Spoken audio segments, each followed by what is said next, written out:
ដោយដំបងឡើយហ្នឹងសាច់រឿងរបស់គេក៏បានបង្ហាញជាមួយនឹងនារីម្នាក់ដែលនាងកំពុងតែធ្វើការដកជាមួយនឹងបន្លែតែបន្លែរបស់គេហ្នឹងគឺមានដូចជាការ៉ុតហើយនឹងដំឡូងជាដើមហើយបន្ទាប់ពីធ្វើការដកបន្លែរួចហើយហ្នឹងនាងក៏បានបរទេសស្រែទៅកន្លែងមួយហេតុមានក៏សុំណែនាំតែម្ដងតើអ្នកស្រីហ្នឹងគឺមានឈ្មោះថាអេសាដែលជាទូស្រីរបស់យើងហ្នឹងឯងហើយបន្ទាប់មកហ្នឹងនាងក៏បានយកបន្លែទៅហើយពេលនោះដែរគឺឃើញមានមនុស្សជាច្រើនមានទាំងគុនក្មេងផងដែរហើយពេលនោះក៏មានអ៊ំស្រីម្នាក់គាត់ក៏បានអរគុណទៅកាន់អេលដាផងដែរដែលនាងតែងតែជួយពួកគាត់តែដល់ហ្នឹងនាងក៏បានប្រាប់ថាអីនោះទេប៉ុន្តែថ្ងៃនេះគឺនាងបានប្រមូលផលដំណាំជាច្រើនជាពិសេសនោះគឺជាការ៉ុតហ្នឹងហើយហើយពេលនោះស្រាប់តែក្មេងប្រុសម្នាក់គាត់ក៏បាននិយាយថាអីគេជាការ៉ុតទៀតហើយមែនដោយលឺបែបនោះអ៊ំស្រីហ្នឹងគាត់ក៏បានប្រាប់ទៅកាន់អូនតូចកុំនិយាយបែបហ្នឹងអីហើយបាននិយាយបែបនោះទៅកាន់អេសាឃើញបែបនោះអេសានាងក៏បានចូលទៅជិតអូនតូចម្នាក់ហ្នឹងហើយក៏បាននិយាយថាចំពោះបន្លែដែលអូនតូចមិនចូលចិត្តហ្នឹងអាចកាត់វាជាកង់តូចហើយនឹងយកទៅធ្វើស៊ុបច្បាស់ជាអូនតូចមិនអាចកត់សម្គាល់បានថាជាបន្លែនោះឡើយអូនតូចម្នាក់ហ្នឹងក៏បានប្រកែកថាអត់ទេគឺមិនអាចបកគេបាននោះឡើយស្រាប់ពេលនោះស្រាប់តែមានបុរសម្នាក់បានដើរចេញមកពីខ្នងដែលគាត់មានឈ្មោះថាអាឡានតែគាត់នឹងក៏បាននិយាយទៅកាន់អេលសាថាសម្លៀកបំពាក់ដែលអេលសាបានផ្ដល់ឲ្យនឹងពេលនេះគឺគេបានទទួលហើយខោអាវទាំងនោះគឺជាខោអាវចាស់ដែលអេលសារបស់យើងនឹងបានរៀបចំហើយនឹងបានដេកដោយផ្ទាល់ដៃរបស់នាងហើយអាឡាននឹងគាត់បាននិយាយថាតើគាត់នឹងឲ្យសួរសំណួរមួយទៅកាន់អេលសាបានអត់អេលសានឹងបានប្រាប់ថាគឺបានតើកុំស្ទាក់ស្ទើរក្នុងការសួរអីចឹងណាហើយគាត់នឹងក៏បាននិយាយថាថ្ងៃនេះគឺគាត់បានដិតនំប៉័ងជាច្រើនសម្រាប់អេលសាចឹងបាននឹងគឺអាចយកទៅបានអីចឹងណាអេលសានឹងនាងក៏បានអរគុណទៅកាន់អាឡានហើយពេលនោះដែរស្រាប់តែអូនតូចនឹងក៏បាននិយាយថាគឺគេច្រណែនទៅកាន់អេលសាដែលបាននំប៉័ងញ៉ាំអីចឹងណាហើយអាឡាននឹងគាត់បានប្រាប់ថាកុំបារម្ភអីគឺគាត់នឹងក៏បានយកមកផ្ញើអ្នកទាំងអស់គ្នាផងដែរហើយបន្ទាប់មកនឹងអេលសានាងក៏បានធ្វើដំណើរត្រឡប់ទៅផ្ទះវិញហើយនាងក៏បាននិយាយថានៅពេលដែលដំណាំទទួលបានផលម្ដងទៀតនឹងគឺនាងនឹងមកលេងពួកគេម្ដងទៀតហើយទូស័យរបស់យើងគឺពិតជាស្រស់ស្អាតហើយនឹងរស់រាយរាក់ខ្លាំងមែនទែនដែលពួកគេទាំងអស់គ្នាគឺស្រឡាញ់នឹងចូលចិត្តទៅកាន់អេលសាជាខ្លាំងហើយបន្ទាប់មកនឹងសាច់រឿងរបស់គេបានកាត់ឃើញថាគ្រួសាររបស់ទូស្រីយើងកំពុងតែអង្គុយញ៉ាំបាយជុំគ្នាហើយពេលនោះដែរប្អូនប្រុសរបស់អេលសាដែលគេមានឈ្មោះថាហាន់ណែគេនឹងបាននិយាយថាតើមកអាចជប់ធ្វើស៊ុបនឹងបានអត់ព្រោះថាគេនឹងគឺញ៉ាំស៊ុបរាល់ថ្ងៃហើយម្ដាយក៏បានតបថាហេតុអ្វីបានជាកូនប្រុសនិយាយអីបែបហ្នឹងហើយឪពុកហ្នឹងក៏បានបន្ថែមថាពិតមានន័យកូនហេតុអ្វីបានជាកូននិយាយបែបហ្នឹងទៅវិញហើយស៊ុបបន្លែហ្នឹងគឺជាម្ហូបប្រចាំតកូលរបស់យើងផងដែរហើយឪពុកហ្នឹងគាត់ក៏បានឃើញជាមួយនំប៉័ងហើយគាត់នឹងសួរថាតើនំប៉័ងហ្នឹងបានពីកន្លែងរបស់អាឡានមែនទេទូស័យយើងហ្នឹងក៏បានប្រាប់ថាពិតមែនហើយគឺថ្ងៃនេះនាងបានយកបន្លែទៅឲ្យពួកគេហើយគេហ្នឹងក៏បានឲ្យនំប៉័ងមកនាងវិញផងដែរហើយនៅពេលដែលប្អូនប្រុសរបស់ទូស័យយើងញ៉ាំនំប៉័ងហ្នឹងឃើញថានំប៉័ងហ្នឹងគឺឆ្ងាញ់ដូចជារដងអញ្ចឹងហើយពេលនោះទូស័យរបស់យើងហ្នឹងនាងក៏បានដកដង្ហើមយ៉ាងធំតែឃើញបែបនោះឪពុកហ្នឹងក៏បានសួរថាតើមានរឿងអ្វីមែនកូនហើយអេលសាហ្នឹងនាងក៏បានតបថាគ្មានរឿងអ្វីធំដុំនោះទ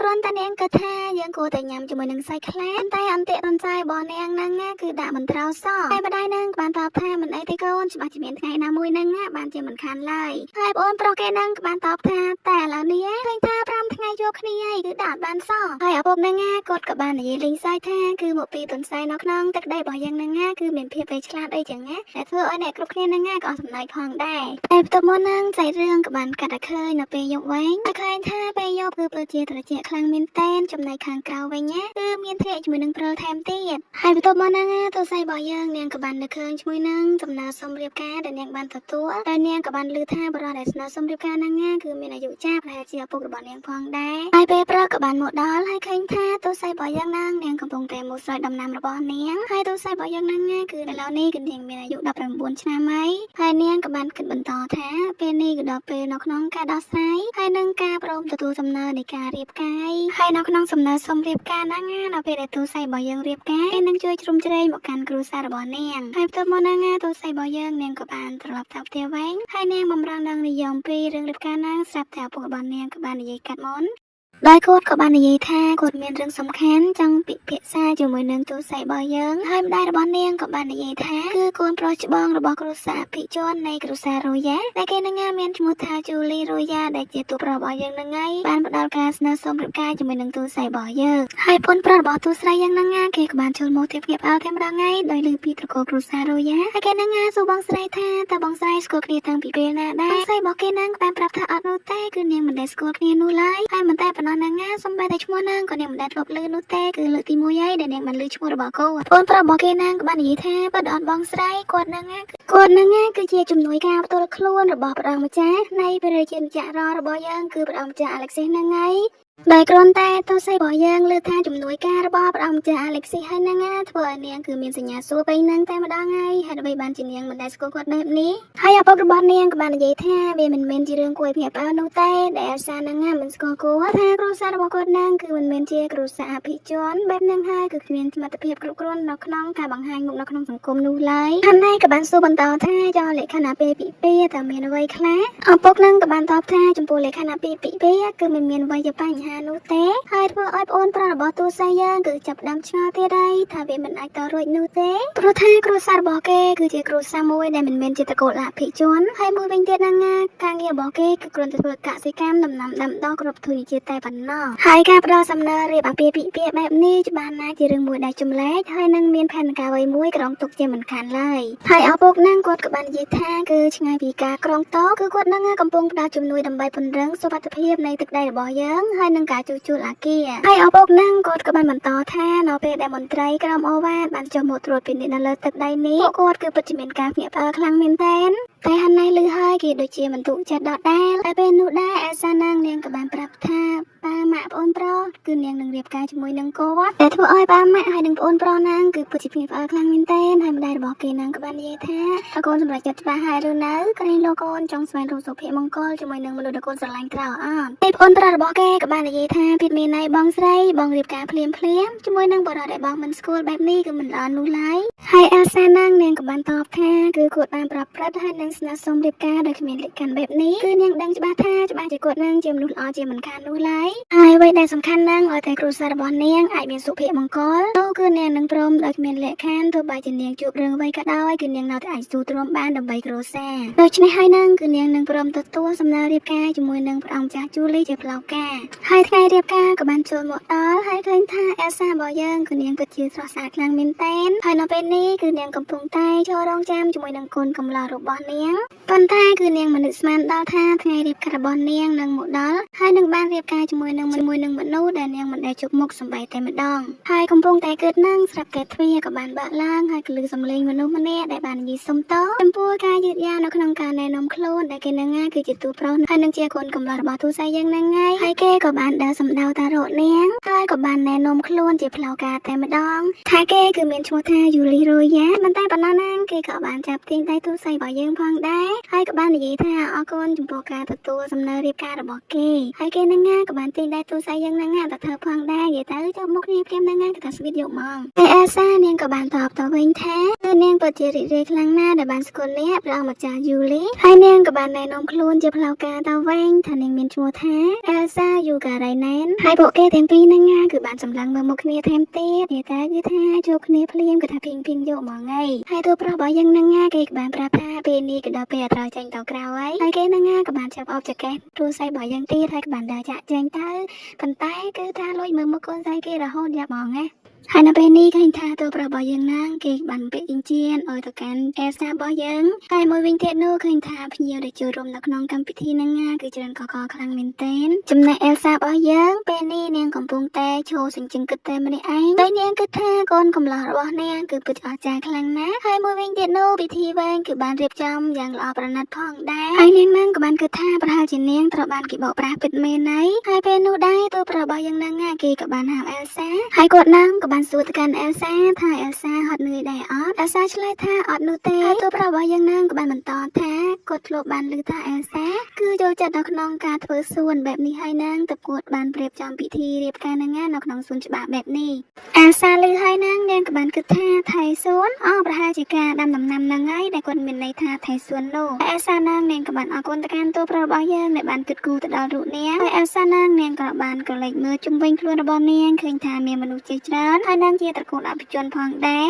ហើយនាងគិតថាចាប់ពីពេលហ្នឹងទៅគឺនាងនឹងត្រូវបង្ហាញខ្លួននៅក្នុងសង្គមជាដៃគូក្នុងនាមជាប្រែប្រពន្ធនឹងគ្នាដូច្នេះហើយនឹងនាងត្រូវតែធ្វើខ្លួនឲ្យបានល្អហើយនឹងស័ក្តិសម ជាមួយនឹងគាត់ដល់ពេលនោះដែរក៏មានមនុស្សស្រីម្នាក់ក៏បានដើរចូលទៅហើយតួប្រុសនឹងក៏បានណែនាំប្រាប់ថាគឺនាងមានឈ្មោះថារ៉េបេកាដែលជាមិត្តភក្តិរបស់គេតាំងពីនៅកុមារភាពមកម្ល៉េះហើយនាងគឺជាភរិយារបស់ម៉ាគីផងដែរហើយរ៉េបេកានាងក៏បាននិយាយរាក់ទាក់ទៅកាន់តួស្រីរបស់យើងហើយនាងក៏បានបន្តថាដល់ពេលដែលនាងឮថាយូលីរៀបការគឺគេពិតជាភ្ញាក់ផ្អើលខ្លាំងមែនទែនដោយមិននឹកស្មានថាតួប្រុសរបស់យើងនឹងអាចរៀបការបាននោះឡើយថាជាតួប្រុសរបស់យើងនឹងមិនធ្លាប់ចាប់អារម្មណ៍ទៅកាន់មនុស្សស្រីហើយមើលតើទៅមកនាងក៏បានដើរចាក់ចែងទៅហើយមកទៀតក៏មានមនុស្សស្រីម្នាក់ទៀតក៏បានដើរចូលមកហើយម្នាក់ស្រីក៏បានណែនាំឈ្មោះរបស់ខ្លួនឯងប្រាប់ទៅកាន់អេលសាថានាងមានឈ្មោះថាសេរ៉ាវីណាចំណែកតួស្រីរបស់យើងឃើញបែបនោះនាងក៏បានណែនាំឈ្មោះរបស់នាងវិញប្រាប់ថានាងមានឈ្មោះថាអេលសាហើយម្នាក់ស្រី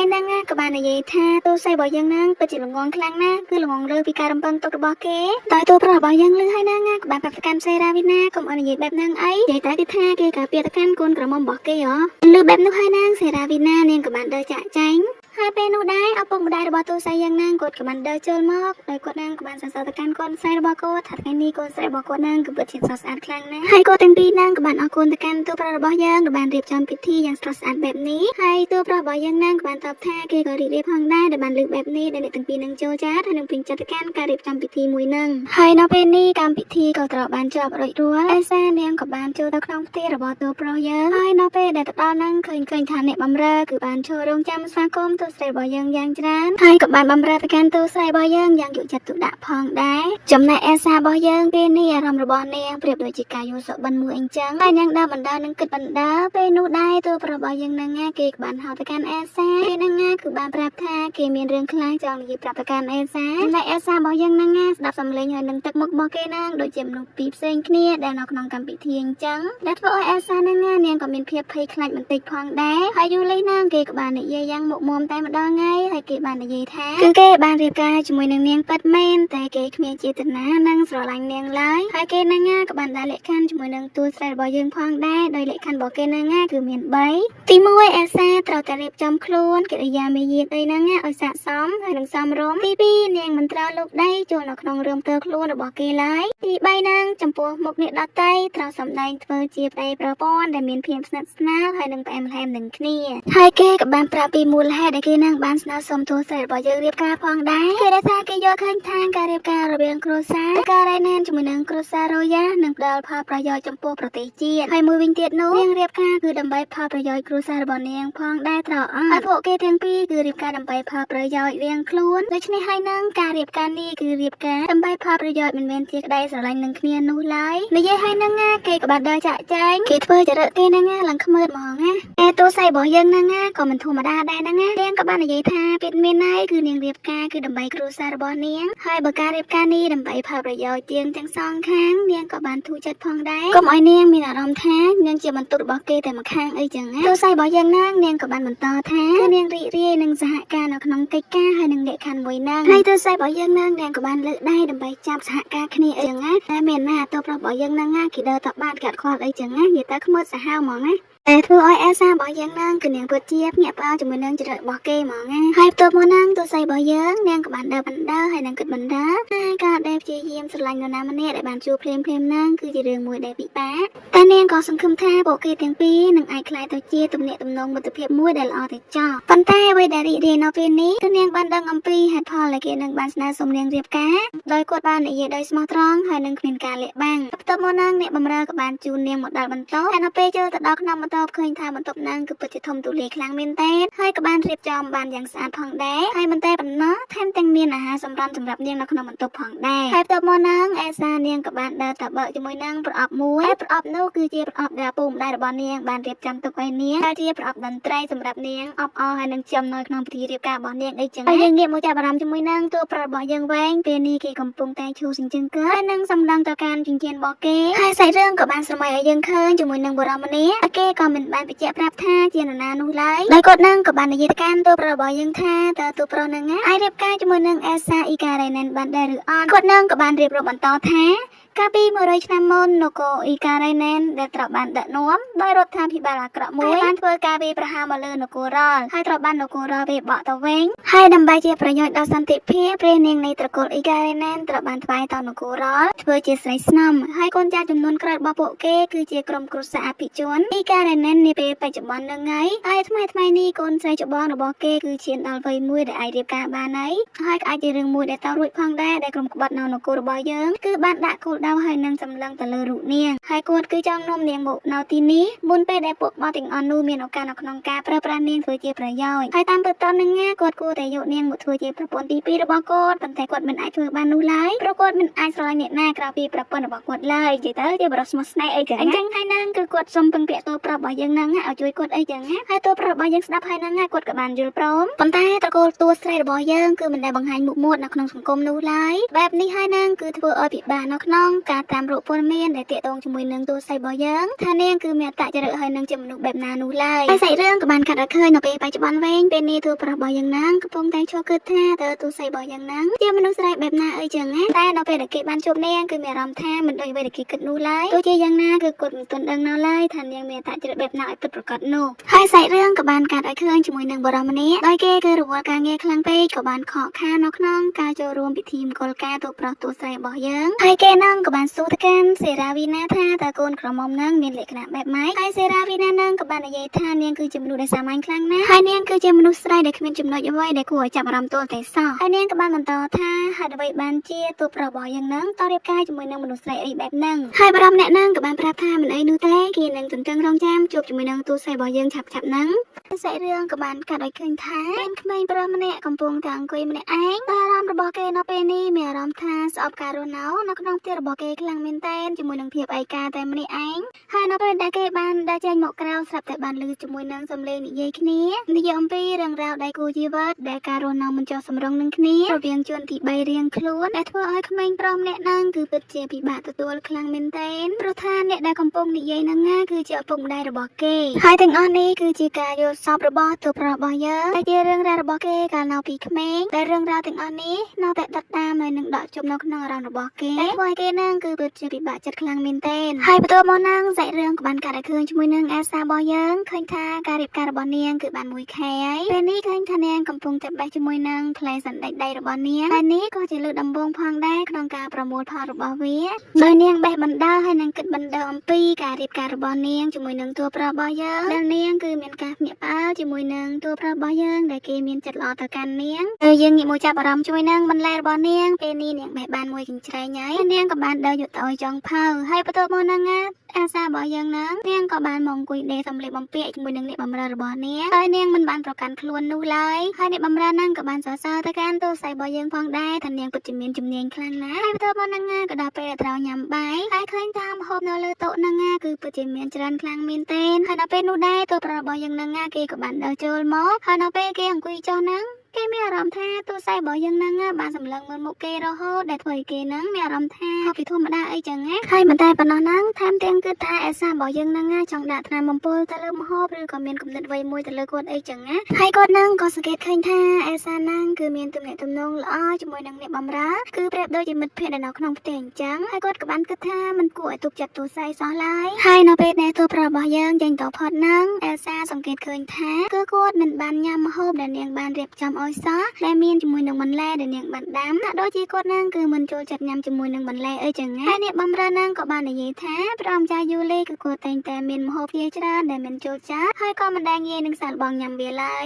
តែងតែធ្វើឲ្យចង់ផៅគឺយំរហូតដោយសារតែគាត់នឹងមិនដែលសាកល្បងញ៉ាំអីចឹងហើយអ្នកបម្រើនឹងក៏បានបន្ថែមថាគឺគាត់ស្អប់នឹងមិនចូលចិត្តញ៉ាំជាមួយនឹងបន្លែនោះទេហើយតួស្រីនឹងនាងក៏បានតបថាអញ្ចឹងមានន័យថាគាត់មិនចូលចិត្តទាំងដែលគាត់នឹងមិនដែលសាកល្បងញ៉ាំសោះហើយប៉ុន្តែចាប់ពីពេលហ្នឹងទៅគឺនាងនឹងចាប់ដើមកែប្រែទម្លាប់នៃការញ៉ាំរបស់គាត់នឹងចូលចិត្តញ៉ាំជាមួយនឹងបន្លែអីចឹងហើយនៅពេលនេះឃើញថាអេលសាគឺនាងបានមកស្រាវជ្រាវជាមួយនឹងវិធីសាស្ត្រនៅក្នុងការដោះស្រាយជាមួយនឹងអ្នកដែលមិនចូលចិត្តញ៉ាំជាមួយនឹងបន្លែគឺវិធីសាស្ត្ររបស់គេហ្នឹងគឺត្រូវធ្វើម៉េចហាន់បន្លែហ្នឹងឲ្យល្អិតហើយនឹងតូចហើយស្រាប់ពេលនោះដែរស្រាប់តែអ្នកបម្រើហ្នឹងក៏បានដើរចូលមកដោយមានជាមួយនឹងលិខិតអញ្ជើញជាច្រើនទៅពិធីជប់លៀងដែលរៀបចំដោយគ្រួសារអភិជនដោយក្នុងនោះក៏មានលិខិតដាក់អញ្ជើញពីភរិយារបស់លោកម៉ាគី គឺរេបេកាដែលជាមិត្តភក្តិតាំងពីកុមារភាពរបស់តួប្រុសរបស់យើងហើយអេសានាងគិតថានាងនឹងទៅចូលរួមព្រោះថារេបេកាគឺជាមិត្តភក្តិរបស់តួប្រុសយើងដូច្នេះហើយនាងច្បាស់ជាដឹងហើយនឹងស្គាល់អំពីតួប្រុសរបស់យើងច្បាស់ព្រោះថាតួស្រីរបស់យើងនាងគឺនាងចង់ស្វែងយល់អំពី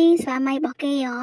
ហើយពេលនេះឃើញថាសាច់រឿងក៏បានកើតឲ្យឃើញថាទូស័យរបស់យើងគឺនាងបានមកផ្ទះរបស់រេបេកាហើយនៅពេលដែលមកដល់ភ្លាមហ្នឹងនាងក៏មានអារម្មណ៍ថារឿងភ័យបន្តិចតែពេលនោះដែររេបេកានាងក៏បានចេញមុខស្វាគមន៍ជាមួយនឹងទូស័យរបស់យើងផងដែរហើយមើលទៅរេបេកាគឺនាងចូលចិត្តនឹងស្រឡាញ់ទៅកាន់ទូស័យរបស់យើងណាហើយនៅពេលដែលចូលទៅដល់ក្នុងហ្នឹងរេបេកាក៏បានសួរពីសុខទុក្ខរបស់ទូស្រីយើងហើយនាងក៏បានសួរពីជីវិតជាដៃគូក្រោយរៀបការអីចឹងណាហើយអលសានហ្នឹងនាងក៏បានតបថាគឺស្វាមីរបស់នាងគឺមើលថានាងបានល្អខ្លាំងណាស់ជាមួយនឹងការហូបចុកការកេងហើយថែមទាំងបានផ្ដល់ឲ្យនាងសួនច្បារមួយសម្រាប់ដាំបន្លែដែលជាចំណងចំណូលចិត្តរបស់នាងថែមទៀតហើយរ៉េបេកាលឺហើយនាងក៏រីករាយផងដែរដែលនាងបានលឺបែបហ្នឹងហើយនាងក៏បានបន្តថាយូលីតែងតែយកចិត្តទុកដាក់ខ្លាំងទៅលើការងារហើយក្រៅពីការងារហ្នឹងគឺគេមិនដែលយកចិត្តទុកដាក់ទៅលើរឿងវ័យនោះឡើយតែក្នុងនាមគេជាមិត្តភក្តិហ្នឹងគេពិតជាព្រួយបារម្ភខ្លាំងណាស់ហើយអេលសានាងក៏បានតបថាប៉ុន្តែនាងយល់ឃើញថាទូប្រុសរបស់យើងហ្នឹងទៅល្អហើយនឹងថ្លៃថ្នូរខ្លាំងមែនទែនហើយរ៉េបេកានាងក៏បានប្រាប់អយអេលសារងចាំនាងនៅក្នុងបន្ទប់គឺនាងនឹងទៅរៀបចំតែជូនអីចឹងណាហើយនៅពេលនោះដែរអេលសានាងក៏បានដើរចូលទៅ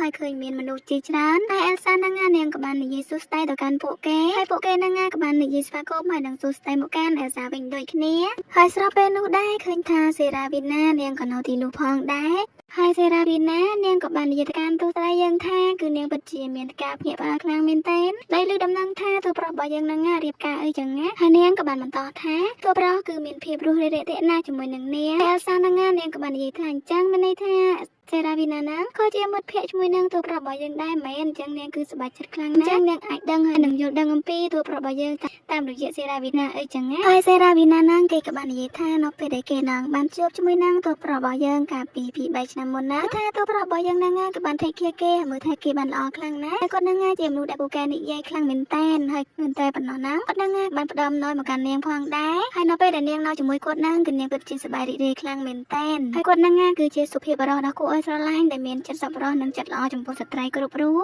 ដូច្នេះហើយហ្នឹងទោះបីជាគាត់រៀបការជាមួយនាងជ្រើសរើសនាងជាប្រពន្ធក៏ដោយដើម្បីតែជាផលប្រយោជន៍គ្រួសារអីចឹងណានិយាយទៅគេចង់ឌឺដងឲ្យទូរស័ព្ទរបស់យើងអីចឹងណាស្រាប់ពេលនោះដែររ៉េបេកានាងក៏បានដើរចូលមកហើយនាងថែមទាំងបានឮរឿងគ្រប់យ៉ាងដែលសេរ៉ាវីណានាងបាននិយាយផងដែរបែបនេះហើយហ្នឹងរ៉េបេកានាងក៏បានប្រាប់ថាគឺនាងមិនចង់ឮពាក្យអ្វីដែលមិនសមរម្យនៅទីនេះឡើយគឺបែបនោះហើយហ្នឹងសេរ៉ាវីណានាងក៏បានសុំទោសហើយនាងក៏បានដើរចាក់ចែងទៅបែបហើយបន្ទាប់មកហ្នឹងអេសាជាមួយនឹងរ៉េបេកាក៏បានមកអង្គុយនិយាយគ្នាលេងហើយរ៉េបេកានាងក៏បាននិយាយថាដើម្បីជាផលប្រយោជន៍ដល់ប្រទេសជាតិប្រុសរបស់យើងហ្នឹងក៏បានស្និទ្ធស្នាលជាមួយនឹងមនុស្សស្រីជាច្រើនដើម្បីទាញយកព័ត៌មានព្រោះគាត់ហ្នឹងគឺជាអ្នកស៊ើបការសម្ងាត់ហើយគាត់ក៏អាចដោះស្រាយជាមួយនឹងអារម្មណ៍នៃក្តីស្រឡាញ់របស់គាត់បានដោយហេតុផលផងដែរហើយចំពោះរឿងការងារវិញគឺគាត់តែងតែធ្វើវាបានយ៉ាងល្អឥតខ្ចោះប៉ុន្តែចំនួនរវាងគ្រួសារឪពុកម្ដាយរបស់គាត់បានធ្វើឲ្យគាត់គឺមិនទុកចិត្តទៅលើរឿងស្នេហាទោះបីជាមានមនុស្សស្រីដែលមានចិត្តស្មោះត្រង់មកលើរូបគាត់ក៏ដោយតែនៅពេលដែលការងាររបស់គាត់ចប់សពគ្រប់ហើយហ្នឹង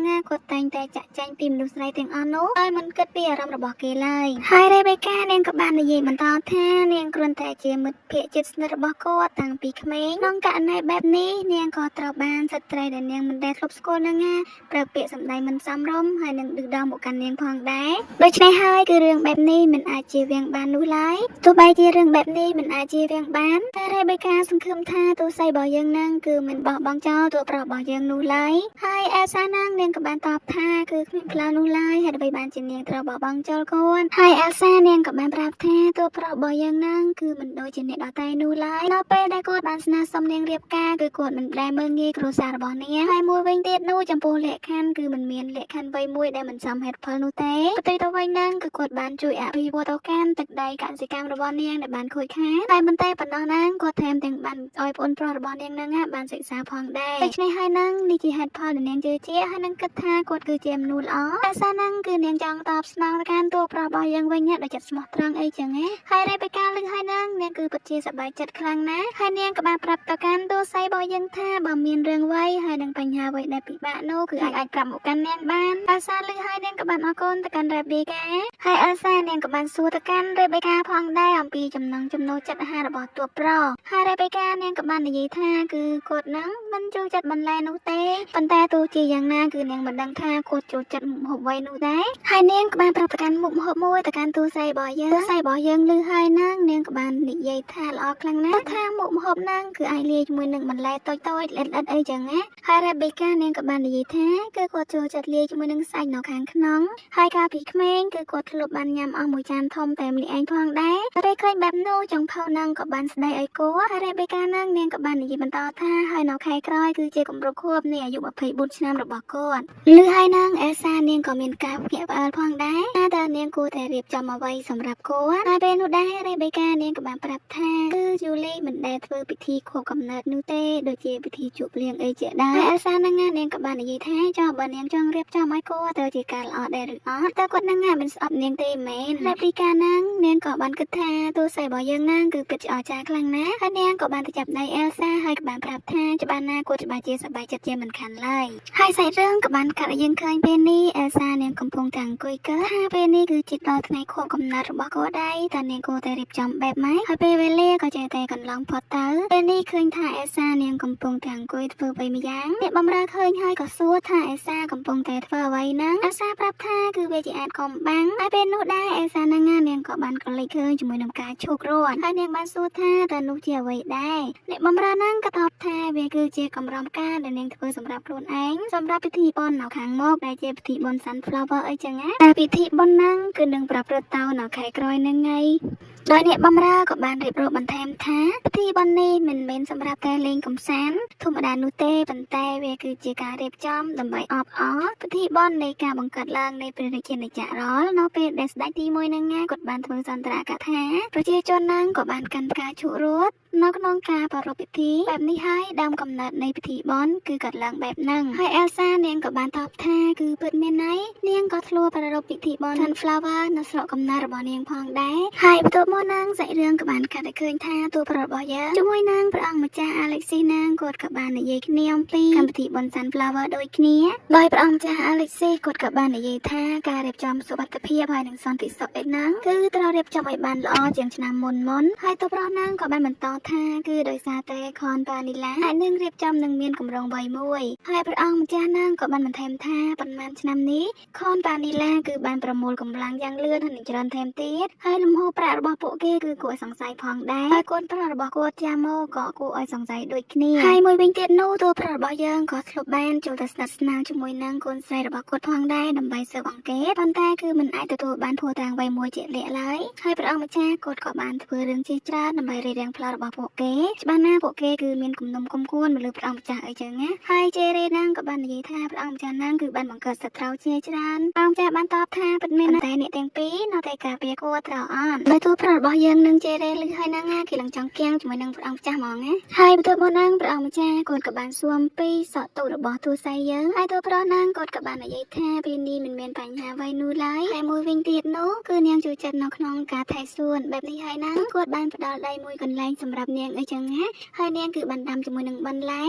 ហ្នឹងគឺមានដូចជាសណ្តែកជាមួយនឹងការ៉ុតហើយនាងក៏បានប្រាប់ខ្ញុំថាព្រឹកនេះគឺជាពេលដែលត្រូវប្រមូលផលហើយឬហើយហ្នឹងជេរ៉េគេក៏បានសួរថាយូលីតើអ្នកស្អប់បន្លែត្រូវអត់ដោយគ្រាន់តែព្រះអង្គម្ចាស់ឮហើយគាត់ឡើងអស់សំណើចតែម្ដងថ្ងៃដោយសារតែតួប្រុសរបស់យើងគឺជាមនុស្សម្នាក់ដែលមិនចូលចិត្តជាមួយនឹងបន្លែប៉ុន្តែនៅពេលដែលរៀបការជាមួយនឹងតួស្រីហើយហ្នឹងបែរជានាងចូលចិត្តដាំបន្លែទៅវិញដែលធ្វើឲ្យជេរ៉េជាមួយនឹងព្រះអង្គម្ចាស់គាត់ពិតជាអស់សំណើចខ្លាំងហ្មងហើយព្រះអង្គម្ចាស់គាត់ក៏បាននិយាយថាគូប្តីប្រពន្ធបែបនេះពិតជាអស្ចារ្យហើយនឹងមានសុភមង្គលអីចឹងណាហើយនៅពេលនេះឃើញថាតួប្រុសរបស់យើងគាត់ក៏បានធ្វើដំណើរត្រឡប់មកផ្ទះវិញហើយគាត់ក៏បានគិតអំពីពាក្យសម្ដីរបស់ព្រះអង្គម្ចាស់ដែលនិយាយថាជាគូដែលអស្ចារ្យអីចឹងណាប៉ុន្តែគឺគាត់ក៏បាននឹកឃើញនឹងដិតដាមអំពីជំលោះរវាងគ្រួសារពុកម្ដាយរបស់គាត់គឺនៅតែស្ថិតដិតដាមនៅក្នុងចិត្តរបស់គាត់ហើយនៅពេលនេះរយៈពេលនៃការរៀបការក៏បាន2ខែផងដែរហើយទំនាក់ទំនងរបស់គាត់ជាមួយនឹងទូស័យរបស់យើងតែពេលព្រឹកគឺអង្គុយញ៉ាំបាយជុំគ្នាហើយបន្ទាប់មកហ្នឹងគាត់ក៏បាន បានចាក់ចែងមកធ្វើការហើយនៅពេលដែលគាត់ត្រឡប់មកផ្ទះវិញគឺនាងបានចូលរងចាំគាត់ត្រឡប់មកវិញ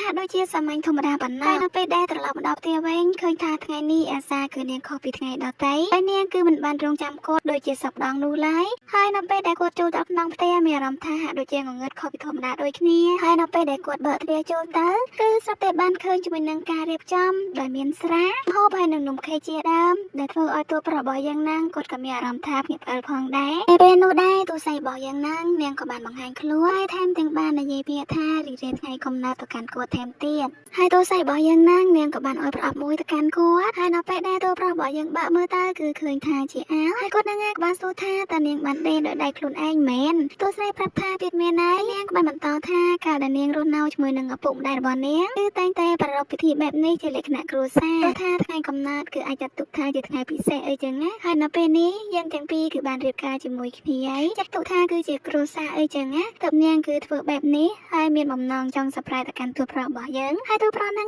គេក៏បានឆ្លើយថាគឺគេក៏មានការភ្ញាក់ផ្អើលហើយនឹងសប្រែបន្តិចផងដែរហើយទូស័យរបស់យើងហ្នឹងនាងក៏បានត្រេកអរដែលបានសប្រែគេបានសម្រេចអត់ហើយនាងក៏បាននិយាយម្ដងទៀតថារីករាយថ្ងៃកំណើតហើយនឹងគម្រប់អាយុ25ឆ្នាំដែលធ្វើឲ្យតួប្រុសរបស់យើងហ្នឹងគេឡើងអៀនហ្មងហើយពិធីបុណ្យ Sunflower គឺបានចាប់ផ្ដើមហើយឃើញថាគឺមានមនុស្សច្រើនកុះកខ្លាំងមែនទែនហើយពិធីបុណ្យនេះគឺតែងតែប្រារព្ធឡើងធ្វើជារៀងរាល់ឆ្នាំដើម្បីរំលឹកទៅដល់ការបង្កើតនៃព្រះរាជាណាចក្ររលហើយក្នុងនោះគឺឃើញថាមានមនុស្សចូលរួមជាច្រើនដែលមានជាមួយនឹងព្រះអង្គម្ចាស់អាឡេស៊ីរួមជាមួយនឹងត្រកូលអភិជនជាច្រើនទៀតដែលបានមកជួបជុំគ្នាហើយនៅពេលនេះឃើញថាទូស័យរបស់យើងនាងបានមកឈរម្នាក់ឯងនាងមានអារម្មណ៍ថាពិធីបុណ្យនៅក្នុងរាជធានីគឺពិតជាអស្ចារ្យខ្លាំងមែនទែនដែលធ្វើឲ្យនាងនឹងក៏មានអារម្មណ៍ថាភ័យបន្តិចផងដែរស្រាប់ពេលនោះគឺស្រាប់តែប្អូនប្រុសរបស់នាងក៏បានដើរចូលមកគេនឹងក៏បានសួរសុខទុក្ខទៅកាន់បងស្រីអីចឹងណាអែលសានាងក៏បានសួរទៅកាន់ប្អូនប្រុសរបស់នាងតើមកកាន់ទីនេះបានដោយរបៀបណាហើយនៅឆ្នាំក្រោយនាងឮថាប្អូនប្រុសរបស់នាងនឹងមកធ្វើការនៅទីនេ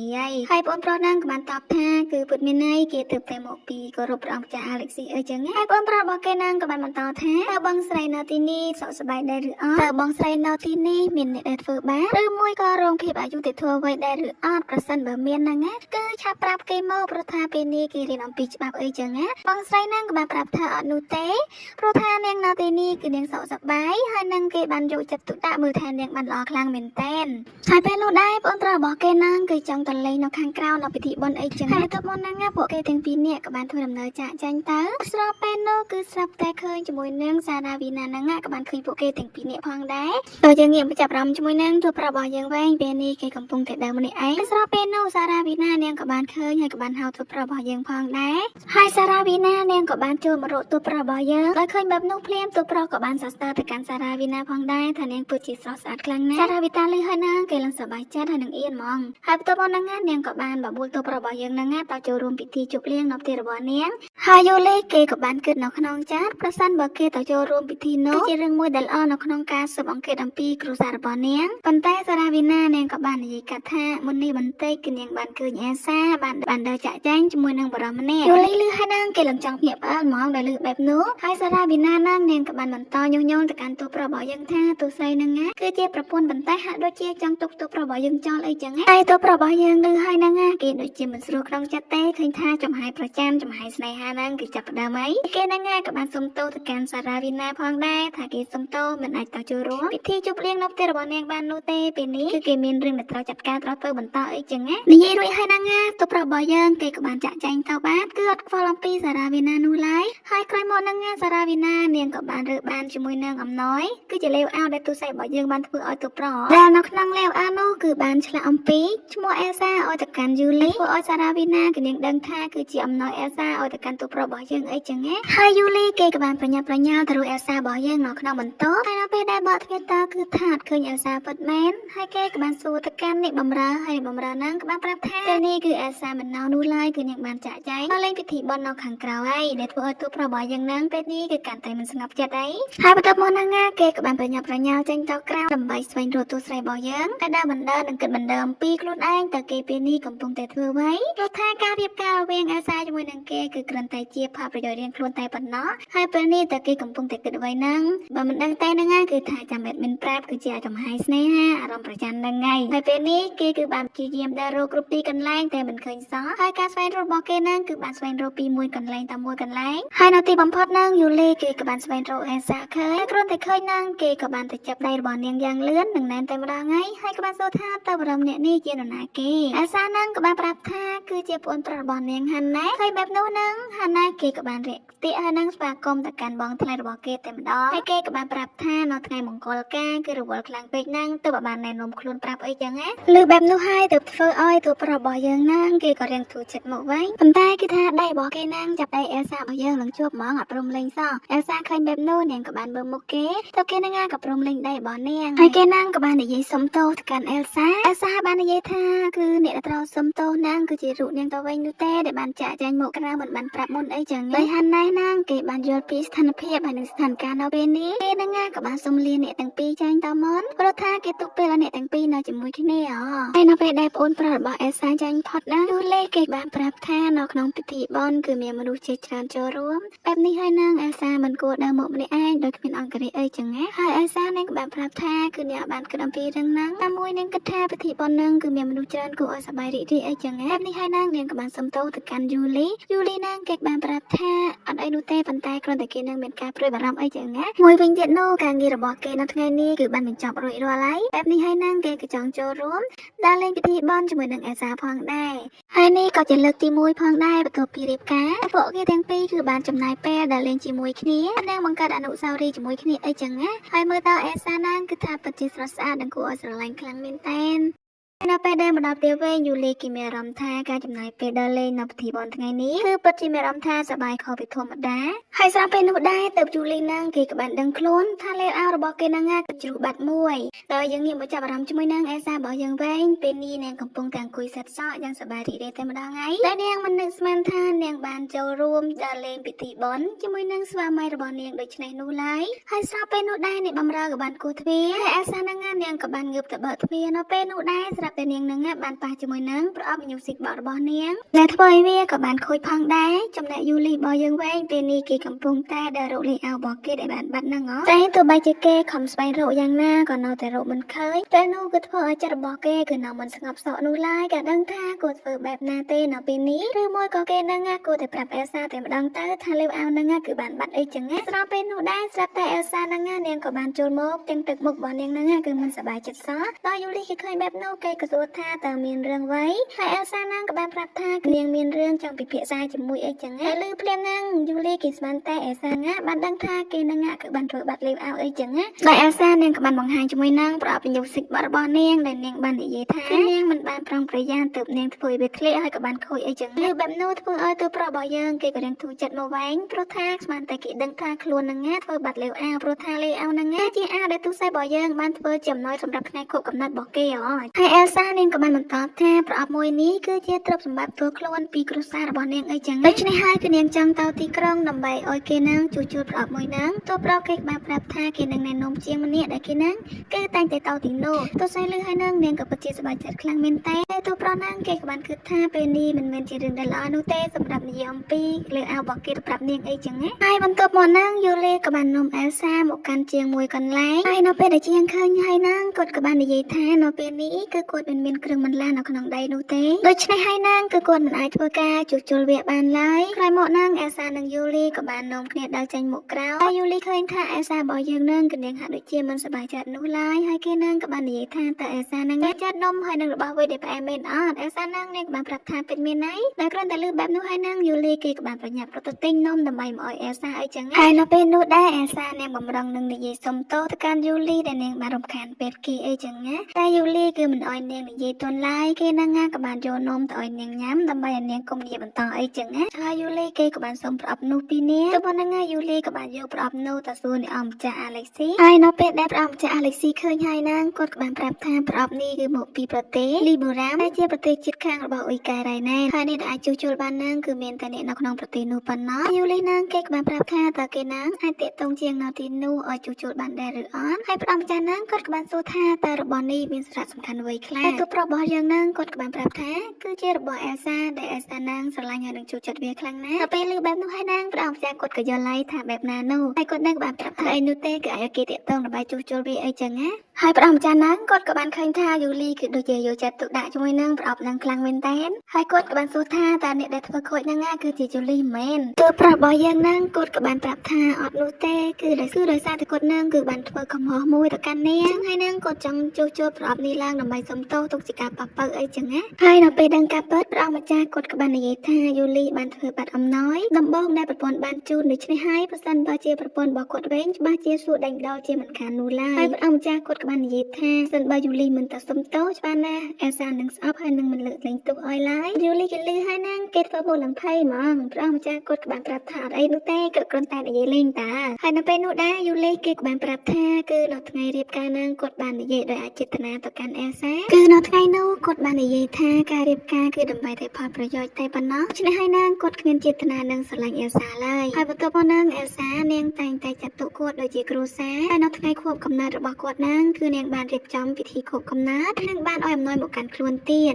នៅពេលដែលព្រះអង្គម្ចាស់ឮហើយគាត់ក៏បាននិយាយថាគាត់មិនបានបង្ខំឲ្យនឹងបញ្ជាឲ្យយូលីរៀបការដើម្បីតែមកគ្រប់កិច្ចហើយនឹងបង្ហាញទៅកាន់នរណាម្នាក់នោះទេត្រង់នេះគឺព្រះអង្គម្ចាស់ចង់ប្រាប់ទៅកាន់យូលីកុំឲ្យយូលីតាំងតែងពេកអីយូលីអាចស្រឡាញ់នឹងមើលថែអេលសាដូចជាមនុស្សដទៃដូចជាគូដទៃទៀតបានអីចឹងណាហើយនៅពេលដែលយូលីចេញទៅផុតណាងព្រះអង្គម្ចាស់គាត់បានគិតថាយូលីគឺជាមនុស្សម្នាក់ដែលមិនអាចស្រឡាញ់នរណាម្នាក់បានអីចឹងណាព្រោះថាយូលីគឺជាមនុស្សម្នាក់ដែលយកចិត្តទុកដាក់ហើយនឹងដ៏សំខាន់ទៅលើតែការងារប៉ុណ្ណោះហើយនៅពេលនេះគាត់ដឹងថាយូលីចាប់ដើមមានស្នេហាហើយនឹងមានចិត្តទៅកាន់អេលសាអីចឹងណាបើយើងងាកមកចាប់អារម្មណ៍ជាមួយនឹងអេលសារបស់យើងវិញពេលនេះនាងកំពុងតែធ្វើដីដើម្បីដាំដំណាំរបស់នាងទៀតហើយនៅពេលនេះដែរនាងកំពុងតែគិតច្រើនខ្លាំងមែនទែនថាតើប្រអប់របស់នាងនៅពេលនេះបែបម៉េចហើយនាងបានគិតថាយូលីគឺបានបោះបង់ចោលហើយនឹងវត្តចោលប្រអប់របស់នាងអីចឹងណាទោះបីជាវាខូចក៏ពិតមែនប៉ុន្តែគឺនាងពិតជាចង់រក្សាវាទុកអីចឹងណាហើយទោះបីជានាងចង់ចូលទៅសួរយូលីក៏មិនអាចតបដូចនោះដែរព្រោះថាយូលីតែងតែរវល់ការងារខ្លាំងមែនទែនដូច្នេះហើយនាងគឺនាងមិនអាចតរំខានពេលរបស់គាត់បានឡើយហើយនៅពេលដែលនាងគិតច្រើនខ្លាំងពេកហ្នឹងធ្វើឲ្យនាងគឺភ្លេចខ្លួនគឺជីកដៃនឹងណាគឺហួសសួនរបស់នាងបានហើយនៅពេលនោះដែរយូលីគេក៏បានចូលមកហើយគេនឹងណាក៏បានអោយប្រអប់នោះទៅកាន់អេលសាហើយនៅពេលដែលអេលសាបើកតាឃើញថាប្រអប់នោះគឺជួសជុលបានហើយនាងគឺពិតជាសប្បាយចិត្តខ្លាំងមែនទែនពេលបែបនោះយូលីគេក៏បាននិយាយថានៅពេលនេះអេលសាគឺអាចញញឹមហើយនាងសប្បាយចិត្តឡើងវិញហើយតែប៉ុន្តែប៉ុណ្ណោះគេនឹងណាថែមទាំងមានកាដូសម្រាប់ជូនអេលសាផងដែរនោះគឺជាដង្កៀបគៀបសក់អីចឹងណាហើយយូលីនឹងណាគេក៏បានយកដង្កៀបនោះទៅគៀបឲ្យអេលសាថែមទៀតហើយនៅពេលគៀបហើយនាងគេក៏បាននិយាយថាវាពិតជាស័ក្តិសមខ្លាំងមែនទែនជាមួយនឹងអេលសានៅពេលនោះដែរអ្នកបម្រើក៏បានចូលមកហើយបានប្រាប់ប្រកាន់តួប្រយ៉ាងថាពេលនេះគឺដល់ពេលដែលត្រូវទៅធ្វើការហើយយូលីនាងគេក៏បានប្រាប់ថាគឺគេដឹងហើយគេនាងក៏បានដើរចាក់ចែងហើយពេលនោះអេលសានាងក៏បានអរគុណទៅកាន់យូលីហើយនាងបានប្រាប់ថាសូមធ្វើដំណើរប្រកបដោយសុវត្ថិភាពអីចឹងណាហើយដល់ពេលដែលតួប្រុសរបស់យើងគេស្ដាប់ឮហើយនាងឃើញថាទឹកមុខរបស់គេក៏ដូចពីមុននោះឡើយគឺចាប់ដើមមានស្នាមញញឹមមកកាន់អេលសារបស់យើងអីចឹងណាហើយប្រអប់ញូស៊ីបកនេះគឺជាទ្រព្យសម្បត្តិគ្រួសាររបស់អេលសាគ្រួសារគឺបានផ្ដល់មកឲ្យនាងហើយគ្រួសារក៏សង្ឃឹមថាអេលសាទទួលបានក្តីស្រឡាញ់ហើយនឹងអាចស្ដាប់ចម្រៀងរួមជាមួយនឹងមនុស្សជាទីស្រឡាញ់របស់នាងហើយនៅថ្ងៃនេះអេលសាគឺនាងមានអារម្មណ៍ថាខុសប្លែកហើយនឹងកក់ក្ដៅខ្លាំងមែនទែនដែលទទួលបានកាដូស្វាមីរបស់នាងហើយនេះឃើញថាអេលសារបស់យើងនឹងគឺនាងពិតជាសប្បាយចិត្តខ្លាំងមែនទែនដោយនាងគឺបានចូលរៀបការបណ្ដើហើយនឹងច្រៀងបណ្ដើហ្មងណាហើយនៅពេលនោះដែរអ្នកបម្រើក៏បានបើកទ្វារចូលមកហើយក៏បានប្រាប់ថាពេលនេះភ្ញៀវដែលបានអញ្ជើញនឹងគឺបានមកដល់ហើយដោយអេលសារបស់យើងនៅថ្ងៃនេះគឺនាងបានអញ្ជើញភ្ញៀវដើម្បីមកញ៉ាំតែនៅផ្ទះរបស់នាងអីចឹងណាហើយអេលសារបស់យើងនឹងគឺនាងបានរៀបចំហូបហើយនឹងនំជាច្រើនដែលនំទាំងអស់នោះគឺបានមកពីរុក្ខជាតិហើយនឹងបន្លែដាំដុះរបស់នាងហ្នឹងហើយឃើញថារ៉េបេកាក៏នាងពិតជាចូលចិត្តនំទាំងអស់នោះខ្លាំងមែនទែនចំណែកអ្នកផ្សេងទៀតហ្នឹងក៏បានសរសើរទៅកាន់អេលសាដូចគ្នាហើយក្នុងនោះដែរអេលសានាងក៏បានអញ្ជើញទៅកាន់សេរាវីណាផងដែរដោយគ្រាន់តែរ៉េបេកាឃើញហើយហ្នឹងគឺនាងមិននឹកស្មានថាអេលសាបានបបួលទៅកាន់សេរាវីណាអីចឹងណាព្រោះថាសេរាវីណានាងគឺជាមនុស្សបែបណាគឺរ៉េបេកានាងដឹងច្បាស់ហើយមួយវិញទៀតនោះសារ៉ាវីណានាងក៏ធ្លាប់និយាយពាក្យឌឺដងមកកាន់ទូស័យរបស់យើងផងដែរតែឯទូស័យរបស់យើងហ្នឹងគឺនាងពិតជាមនុស្សម្នាក់ដែលស្មោះត្រង់ហើយនឹងល្អខ្លាំងមែនទែនដោយនាងក៏បានចូលទៅជិតសារ៉ាវីណាហើយក៏បានសរសើរទៅកាន់សម្រស់របស់នាងថាពិតជាស្រស់ស្អាតខ្លាំងមែនទែននៅថ្ងៃនេះថ្ងៃសារ៉ាវីណាវិញនាងក៏បានអរគុណទៅកាន់អេលសាហើយនាងក៏សរសើរទៅកាន់អេលសាដូចគ្នាជាពិសេសនោះគឺនាងបានសរសើរទៅកាន់ដង្កៀបរបស់អេលសាថាពិតជាស្រស់ស្អាតអីចឹងណាហើយអេលសានាងក៏បានប្រាប់ថាដង្កៀបនេះគឺជាអំណោយពីស្វាមីរបស់នាងហើយអេលសានាងក៏បានរៀបរាប់ថាកាលពីថ្ងៃមុនប្រអប់តន្ត្រីរបស់នាងគឺបានខូចហើយប្តីរបស់នាងគឺបានធ្វើដំណើរទៅកាន់លីបឺរ៉ាមដើម្បីជួសជុលវាហើយនៅពេលដែលគាត់ត្រឡប់មកវិញគាត់ក៏បានទិញជាមួយនឹងដង្កៀបដើម្បីជាកាដូសម្រាប់នាងអីចឹងណាហើយសេរាវីណានាងក៏បាន បាននិយាយថាពិតមែនហើយយូលីគឺជាមនុស្សម្នាក់ដែលតែងតែគិតគូរទៅលើមនុស្សស្រីគ្រប់គ្នាហើយជាពិសេសនោះគឺចំពោះរូបនាងហ្មងនាងបានបន្តថាគឺយូលីធ្លាប់ទិញជាមួយនឹងរបស់របរដែលគួរឲ្យស្រឡាញ់ជាច្រើនមកកាន់នាងអីចឹងណានិយាយតែគឺថាចេតនារបស់សេរាវីណាហ្នឹងគឺចង់ឌឺដងមកកាន់ទូរស័ព្ទរបស់យើងអីចឹងណាអ្នកទូរស័ព្ទរបស់យើងគឺនាងជាមនុស្សម្នាក់ដែលចិត្តត្រជាក់ហើយនឹងមិនខ្វល់អំពីពាក្យសម្ដីញុយញងប៉ុណ្ណឹងឡើយហើយនាងក៏បានប្រាប់ថាអរគុណណាស់ដែលបានសរសើរស្វាមីរបស់នាងហើយបន្ទាប់មកក៏ដល់ពេលដែលត្រឡប់ទៅផ្ទះហើយនៅពេលដែលរេប៊ីកាចេញមកក៏បានសួរទៅកាន់អេសាថាបាននិយាយអ្វីខ្លះជាមួយនឹងសេរាវីណាហើយអេសាបានប្រាប់ថាសេរាវីណាគឺបានសរសើរទៅកាន់អង្គាបសរបស់នាងដែលជាអំណោយពីស្វាមីអីចឹងណាហើយបន្ទាប់មកនាងរេប៊ីកាក៏បានសួរថាចុះនៅថ្ងៃខួបកំណើតយូលីតើអេសាបានធ្វើអ្វីសម្រាប់ជាអំណោយទៅកាន់គេអីចឹងណាហើយអេសានាងក៏បានតបថាគឺនាងបានកាត់អាវសម្រាប់ជាកាដូនៅថ្ងៃកំណើតរបស់គាត់ហើយនៅពេលដែលរេប៊ីកាបានចាក់ចែងនឹងសេរាវីណានាងក៏បានមកដល់ហើយអេសានាងក៏បាននិយាយអរគុណទៅកាន់សេរាវីណាដែលមកតាមការអញ្ជើញរបស់នាងហើយសេរាវីណានាងក៏បាននិយាយថាមិនអីនោះទេនាងក៏អរគុណផងដែរដែលអេសាបានអញ្ជើញនាងមកថ្ងៃនេះអីចឹងណាហើយមួយវិញទៀតនោះថ្ងៃនេះគឺនាងមកហ្នឹងគឺមានរបស់មួយចង់ផ្ដល់ទៅឲ្យអេសាហើយដល់ពេលនោះដែរនាងក៏បានបង្ហាញជាមួយនឹងលេវអាវតូប្រុសរបស់យើងអីចឹងណាហើយសេរាវីណានាងក៏បាននិយាយថាកាលពីថ្ងៃមុននៅពេលដែលនាងនៅជាមួយនឹងយូលីហ្នឹងណាគឺយូលីជាបានផ្លេចអីចឹងណាហើយអេសារបស់យើងនាងស្ដាប់ឮហើយហ្នឹងនាងក៏ចង់ភ្ញាក់ផ្អើលផងដែរតាមពិតទៅលេវអាវមួយហ្នឹងគឺតូប្រុសរបស់យើងគេធ្វើជារូបបាត់សោះហ្នឹងណាហើយចេតនារបស់គេហ្នឹងគឺចង់និយាយឲ្យទូរស័ព្ទរបស់យើងយកច្រឡំអីចឹងណាដល់យើងងាកទៅចាប់អារម្មណ៍ជាមួយនឹងយូលីរបស់យើងវិញពេលនេះគេកំពុងតែអង្គុយធ្វើការម្នាក់ឯងហើយនៅក្នុងអារម្មណ៍របស់គេក៏អត់ស្ងប់នោះឡើយហើយគេក៏បានសម្លឹងទៅកាន់ដៃអាវរបស់គេហើយរយៈពេលនៃការបាត់លេវអាវហ្នឹងគឺមានរយៈពេល2សប្តាហ៍ហើយថ្ងៃនេះគេនឹងសម្រេចចិត្តប្រាប់ទៅកាន់អេសារបស់យើងអីចឹងណាហើយនៅពេលដែលបើកទ្វារទៅស្រាប់តែឃើញអេសាហ្នឹងនាងក៏បានអង្គុយចាំគេហើយអេសានាងក៏បាននិយាយថាឲ្យនាងសុំទោសផងដែលនាងស្លៀកពាក់បែបនេះមករងចាំព្រោះថានាងបំរុងនឹងគេញ៉ៃប៉ុន្តែដោយសារតែនាងគេញអត់លក់ហើយអេសានាងបានប្រាប់ថាទៅបែបនេះមិនរំខានពេលគេទេមែនយូលីគេក៏បានប្រាប់ថាអត់នោះទេប៉ុន្តែយូលីហ្នឹងគេក៏បានយកដៃរបស់គេហ្នឹងបាត់ភ្នែកព្រោះថាឃើញអេសារបស់យើងនាងស្លៀកជូតគេញ៉ប៉ុន្តែក៏មើលដៃគឺថាបាត់មួយចំហៀងទុកមួយចំហៀងមើលគេយ៉ាប់ហ្មងណាហើយយូលីហ្នឹងគេក៏បានដើរចូលមករកអេសាគេហ្នឹងក៏បានមើលទៅកាន់ដៃអាវរបស់គេហើយគេបំរុងនឹងប្រាប់អេសាអំពីដៃអាវរបស់គេហ្នឹងហើយប៉ុន្តែអេសាហ្នឹងនាងក៏បាននិយាយផងដែរតែធ្វើទាំងពីរអ្នកហ្នឹងគឺនិយាយដំណើរគ្នាហ្មងហើយយូលីក៏បានប្រាប់ថាមានរឿងអីក៏ឲ្យអេសាហ្នឹងនិយាយមុនគេអីចឹងហើយអេសានាងក៏បានបង្ហាញជាមួយនឹងលេអាវរបស់គេហើយយូលីឃើញហើយហ្នឹងគេលោកភ្ញាក់ផ្អើលហ្មងហើយគេក៏បានសួរថាហេតុអ្វីបានជាវាទៅនៅនឹងអេសាទៅវិញហើយអេសានាងក៏បានតបថាគឺសេរាវីណាបានឲ្យនាងនៅពិធីជប់លៀងកាលពីថ្ងៃម៉ាញ់ហើយយូលីហ្នឹងគេក៏បានប្រាប់ថាពិតមែនហើយគឺគេបានធ្វើវាបាននៅថ្ងៃពិធីបុណ្យ Sunflower ហើយគេហ្នឹងក៏បាននិយាយជាមួយនឹងសេរាវីណាផងដែរជាសេរាវីណាហ្នឹងនាងរើសបានហើយនៅពេលដែលរកឃើញបែបនេះគេពិតជាសប្បាយចិត្តខ្លាំងណាស់ព្រោះថាគេបានចំណាយពេលដល់រកវាពេញមួយថ្ងៃជាច្រើនដងប៉ុន្តែនៅតែរកមិនឃើញអីចឹងណាហើយអាសារបស់យើងលឺហើយហ្នឹងនាងក៏រៀងសប្បាយចិត្តបន្តិចផងដែរព្រោះថានេះគឺជាកាដូរបស់នាងដែលនាងបានឲ្យនៅពេលដែលបានឃើញគេស្វែងរកបែបនេះគឺនាងសប្បាយចិត្តអីចឹងណាហើយបន្ទាប់មកហ្នឹងអេលសានាងក៏បានដើរចេញមកក្រៅហើយក៏បានកើតនៅក្នុងចិត្តថាមនុស្សប្រុសនៅទីនេះគឺពិតជាមានមុនស្នេហ៍ដល់ពេលដែលពាក្យរបស់សារ៉ាវីណាហ្នឹងក៏ធ្លាប់បាននិយាយប្រាប់ថាយូលីគឺមានទំនួលដោះស្រាយហើយនឹងពូកែក្នុងការនិយាយជាមួយនឹងមនុស្សស្រីប៉ុន្តែនៅពេលនេះគឺនាងបានរៀបការនឹងក្លាយទៅជាគ្រួសារហើយអញ្ចឹងហើយហ្នឹងគឺនាងនឹងទទួលយកនៅអ្វីដែលជាគេតែឯយូលីរបស់យើងវិញពេលនេះគេកំពុងតែចូលសម្លឹងជាមួយនឹងលេវអាវហើយគេមិននឹកស្មានថាលេវអាវហ្នឹ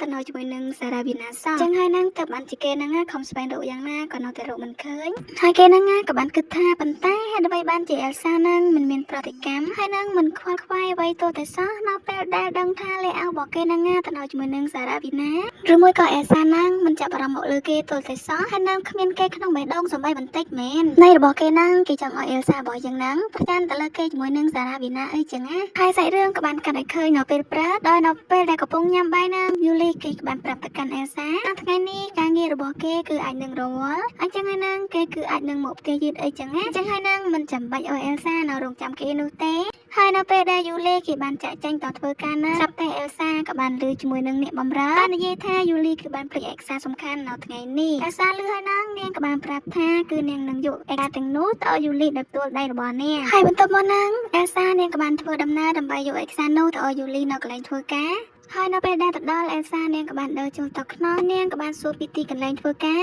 រពីអ្នកនៅទីនោះពីកន្លែងមួយទៅកន្លែងមួយហើយអេលសាហ្នឹងនាងក៏បានដើរដល់កន្លែងមួយដែលកន្លែងនោះគឺមានដំណើរការជាច្រើនហើយអេលសារបស់យើងគឺនាងពិតជាចូលចិត្តនិងស្រឡាញ់ទៅកាន់ផ្កាខ្លាំងមែនទែនហើយអេលសានាងក៏បានដើរចូលទៅរកផ្កាស្រាប់ពេលនោះស្រាប់តែមានមនុស្សម្នាក់បានដើរមកពីក្រោយអេលសាគេហ្នឹងក៏បានសួរអេលសាថាតើអេលសាបានដើរបង្វែងផ្លូវមែនហើយឃើញបែបនោះអេលសានាងក៏បានទៅសុំទោសគេថាគឺនាងបានចូលមកទីនេះគឺគ្មានការអនុញ្ញាតអីចឹងណាគឺដោយសារ តែនាងឃើញថាផ្កាណៅទីនេះស្អាតចឹងហើយនឹងតបនាងចង់ចូលមកមើលហើយគេក៏បានប្រាប់ថាមិនចាំបាច់សុំទោសនោះទេព្រោះថាសួនផ្កាមួយនេះក៏មិនមែនជារបស់គេផងដែរក្រុមអ្នកនោះក៏បានណែនាំខ្លួនប្រាប់ទៅកាន់អេលសាថាគេមានឈ្មោះថាចាម៉ូហើយក៏ជាបងប្រុសរបស់សារ៉ាវីណាផងដែរអេលសានាងក៏បានណែនាំខ្លួនថានាងគឺជាភរិយារបស់យូលីដែលមានឈ្មោះថាអេលសាហើយអេលសានាងក៏បានសួរនាំអំពីទំនាក់ទំនងគេជាមួយនឹងយូលីគេបានប្រាប់ថាគឺគេបានរៀនជាមួយនឹងយូលីនៅសាលារាជបណ្ឌិតសុភាអេលសានាងក៏បាននិយាយថាល្អណាស់អញ្ចឹងគឺនាងចង់ដឹងអំពីការសិក្សារបស់យូលីអីចឹងណាហើយចាម៉ូហ្នឹងគេក៏បាននិយាយថា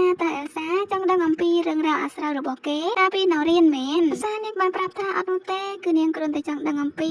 ចំណងចំណូលចិត្តរបស់គេកាលពីនៅរៀនប៉ុណ្ណោះហើយបន្ទាប់មកហ្នឹងចាម៉ូគេក៏បានលើកឡើងអំពីការរៀបការហើយគេគឺពិតជាមានការភ្ញាក់ផ្អើលខ្លាំងមែនទែនហើយឮថាយូលីរៀបការព្រោះថាតាមដែលដឹងយូលីនិងអេលសាគឺមិនដែលជួបគ្នានោះទេហើយគេហ្នឹងក៏បានសួរថាតើមានកលៈទេសៈអ្វីដែលធ្វើឲ្យអេលសានឹងព្រមរៀបការអីចឹងហ៎អេលសាស្ដាប់ឮហើយហ្នឹងនាងក៏មានការភ្ញាក់ផ្អើលផងដែរហើយអេលសាហ្នឹងនាងក៏បានឆ្លើយទាំងភ័យតែម្ដងហើយដែលនាងបានប្រាប់ថាគឺគ្រួសាររបស់នាងបានរៀបចំអីចឹងហ៎ហើយបន្ទាប់មកហ្នឹងដោយសារតែភ័យខ្លាំងពេកហ្នឹងធ្វើឲ្យជើងរបស់នាងក៏បានប៉ះជាមួយនឹងឯកសាររបស់នាងដែលយកមកឲ្យយូលីហ្នឹងបានធ្វើឲ្យឯកសារហ្នឹងក៏បានដួលហើយពេលនោះដែរអេលសានាងក៏បានអន់រើតែចាំមកហ្នឹងគេក៏បានជួយរើទៅកាន់អេលសាហើយក៏បាននិយាយថាមនុស្សស្មោះត្រង់ស្លូតបូតដូចជាអេលសាហ្នឹងមិនគួរមករៀបការជាមួយនឹងយូលីឡើយព្រោះថាយូលីគឺមានពាក្យចោទចាំអារម្មណ៍ជាច្រើនជាមួយនឹងមនុស្សស្រីដូច្នេះហើយហ្នឹងគឺនឹងធ្វើឲ្យអេលសាមានការឈឺចាប់អីចឹងណាហើយស្របពេលនោះដែរបងប្រុសរបស់អេលសាគេក៏បានឃើញគេហ្នឹងក៏បានចូលមករកបងស្រីរបស់គេហើយគេក៏បានណែនាំខ្លួនប្រាប់ទៅកាន់ចាំមកថាជាបងប្រុសរបស់អេលសាអីចឹងណាហើយអេលសានាងក៏បានសួរទៅកាន់បងប្រុសរបស់នាងហើយដើម្បីបានជាប្អូនមកនៅទីនេះ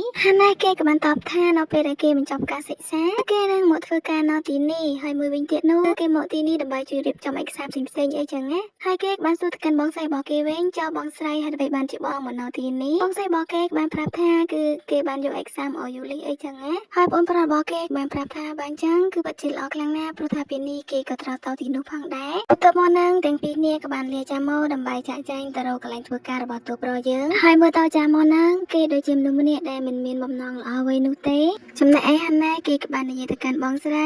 ីគឺបងស្រីត្រូវតែមានការប្រុងប្រយ័ត្នខ្លួនឲ្យបានខ្ពស់ទោះបីជាគ្រួសាររបស់យើងនៅពេលនេះធ្លាក់ខ្លួនលំបាកក៏ដោយប៉ុន្តែយើងនៅតែជាខ្សែរាជវង្សនៃត្រកូលអ៊ីការ៉ៃណានដូច្នេះហើយនឹងមុននឹងនិយាយស្ដីទៅកាន់នរណាម្នាក់ត្រូវតែមានការប្រុងប្រយ័ត្នបានខ្ពស់អីចឹងណាហើយបន្ទាប់មកហ្នឹងក៏បានមកដល់កន្លែងធ្វើការរបស់យូលីហើយនៅពេលបើកទ្វារទៅគឺឃើញថាកន្លែងហ្នឹងគឺពិតជាធំខ្លាំងមែនទែនតែអាសារបស់យើងនាងក៏បានយកឯកសារទៅកាន់អ្នកនៅទីនោះហើយនៅពេលដែលគេបើកទៅឃើញថាជាឯកសារសំខាន់ដែលត្រូវត្រួតពិនិត្យនៅថ្ងៃនេះគេគឺពិតជាត្រេកអរខ្លាំងមែនទែនដែលអេលសាបានយកមកឲ្យអីចឹងណាហើយគេក៏បានអរគុណទៅកាន់អេលសាហើយបន្ទាប់មកហ្នឹងអេលសានាងបានប្រាប់ថានាងក៏បាននាំយកនំមកជូនអ្នកទាំងអស់គ្នាផងដែរហើយដល់ពេលដែលអេលសាបំរុងនឹងចាក់ចែងហ្នឹងគេក៏បានហៅអេលសាហើយក៏បានសួរថាតើអេលសាមានឈ្មោះអ្វីដែរអេលសានាងបានប្រាប់ថាពិតមែនហើយគឺនាងភ្លេចណែនាំខ្លួននាងគឺជាភរិយារបស់យូលីដែលមានឈ្មោះថាអេលសាហើយនារីម្នាក់នោះក៏បានសុំទោសទៅកាន់អេលសាដែលគេនឹងអត់ដឹងថាអេលសានាងជាភរិយារបស់យូលីអីចឹងហើយអេលសានាងបានប្រាប់ថាមានអ្វីដែលត្រូវសុំទោសនោះទេហើយនាងក៏បានអរគុណទៅកាន់នារីម្នាក់នោះផងដែរដែលតែងតែជួយប្លែករបស់នាងអីចឹងណាធ្វើឲ្យនារីម្នាក់នោះគឺបាននឹកឃើញទៅដល់មនុស្សស្រីជាច្រើនបានមករកយូលីប៉ុន្តែពួកគេគ្រប់គ្នាចូលមកទីនេះគឺពិតជាគួរឲ្យធុញហើយក៏ជាមនុស្សស្រីដែលមិនមានភាពអៀនខ្មាសអីចឹងណាចំណែកអេលសារបស់យើងវិញគឺជាមនុស្សម្នាក់ដែលស្រស់ស្អាតសុភាពរាបសារនិងគួរឲ្យស្រឡាញ់ថែមទៀ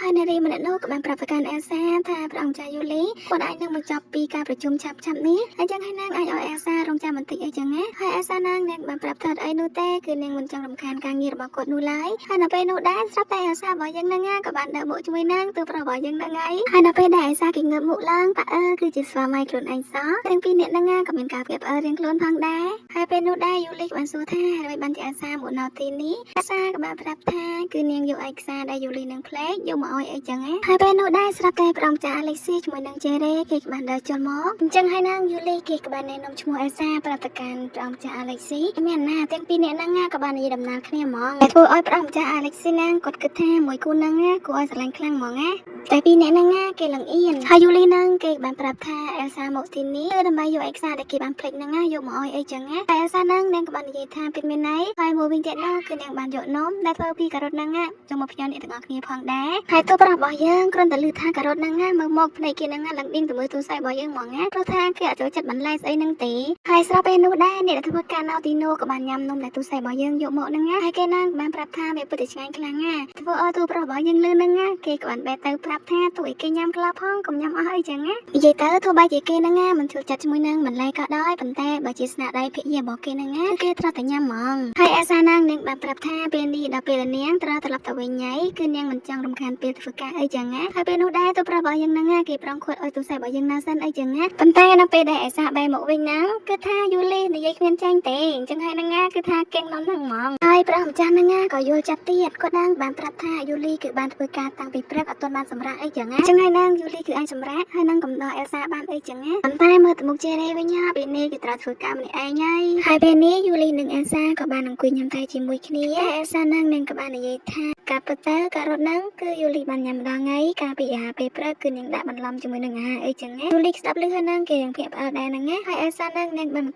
តថាគឺនាងបានព្យាយាមរកវិធីសាស្ត្រដើម្បីឲ្យយូលីហ្នឹងញ៉ាំបន្លែបានច្រើនដល់យូលីគេលឺហើយហ្នឹងគេមិននឹកស្មានថាអេលសាគិតគូរនឹងយកចិត្តទុកដាក់ចំពោះគេដល់ថ្នាក់ហ្នឹងសោះតែធ្វើឲ្យគេហ្នឹងឡើងរំភើបហ្មងហើយនៅពេលដែលយូលីគេញ៉ាំទៅឃើញថារសជាតិរបស់វាគឺពិតជាឆ្ងាញ់ខ្លាំងណាស់តែអេលសាលឺហើយហ្នឹងនាងពិតជាសប្បាយចិត្តខ្លាំងមែនតើហើយពេលនោះដែរយូលីគេក៏បានដើរមកបើកទ្វារហើយស្រាប់តែឃើញថាទាំង3នាក់ហ្នឹងគឺបានរួចស្ដាប់គេនិយាយគ្នានៅនឹងមុខទ្វារហ្នឹងហ្មងយូលីហ្នឹងគេបានប្រាប់ថាបានហើយឲ្យគ្រប់គ្នាហ្នឹងត្រឡប់ទៅធ្វើការវិញតើហើយដល់ពេលនោះដែរព្រះម្ចាស់ហ្នឹងដើរទៅហើយហ្នឹងក៏បានងាកមកប្រាប់ថាសូមឲ្យយូលីហ្នឹងមានសុខភាពល្អជាមួយនឹងការបរិភោគបន្លែអីចឹងគេដឹងថាយូលីហ្នឹងអត់ចូលចិត្តបន្លែហ៎ហើយអេលសាហ្នឹងនាងបានសួរថាតើមានរឿងអ្វីនៅខាងក្រៅមែនយូលីហ្នឹងគេបានប្រាប់ថាអត់នោះទេគេនឹងបានប្រាប់ថាពេលនេះគឺគេភ្លេចអរគុណទៅកាន់អេលសាដែលបានយកឯកសារឲ្យគេអីចឹងណាហើយដល់ពេលនេះអេលសាគឺនាងបានធ្វើដំណើរត្រឡប់ទៅផ្ទះវិញហើយប៉ុន្តែគឺនាងភ្លេចប្រាប់ទៅកាន់យូលីថាថ្ងៃនេះនាងបានជួបជាមួយនឹងជមោអីចឹងណាហើយដល់ពេលនោះដែរជមោហ្នឹងគេបានមើលអេលសាពីលើប្រាសាទផងដែរហើយក៏មិនដឹងថាគេមានបំណងអ្វីនោះដែរហើយចាប់ផ្ដើមដំបូងនៃថ្ងៃនេះឃើញថាយូលីគេបានបើកទូកៅអៅរបស់គេហើយក៏បានគិតថាអេលសាគឺជាមនុស្សម្នាក់ដែលសាមញ្ញធម្មតាអញ្ចឹងហើយហ្នឹងតើគេគួរតែរៀបចំខ្លួនបែបម៉េចឲ្យស័ក្តិសមជាមួយនឹងនាងអីចឹងណាព្រោះថាថ្ងៃនេះគឺជាថ្ងៃដែលដំបូងរបស់គេជាមួយនឹងអេលសារបស់យើងហ៎អញ្ចឹងហើយហ្នឹងគឺធ្វើឲ្យគេគិតច្រើនខ្លាំងមែនតើដឹងថាគួររៀបចំខ្លួនបែបម៉េចអីចឹងណាហើយយូលីមិនទាន់នឹងគិតចាញ់ថាខ្លួនឯងត្រូវរៀបចំខ្លួនហើយនឹងស្លៀកពាក់បែបម៉េចផងហ្នឹងស្រាប់តែអ្នកបម្រើហ្នឹងក៏បានប្រាប់ថាពេលនេះភរិយារបស់លោកគឺបានរងចាំនៅខាងក្រៅអីចឹងណាយូលីគេលើហើយហ្នឹងគេក៏មិនគិតច្រើនទៀតនោះទេគេហ្នឹងក៏បានសម្រេចចិត្តជ្រើសរើសយកអាវពណ៌ប្រផេះ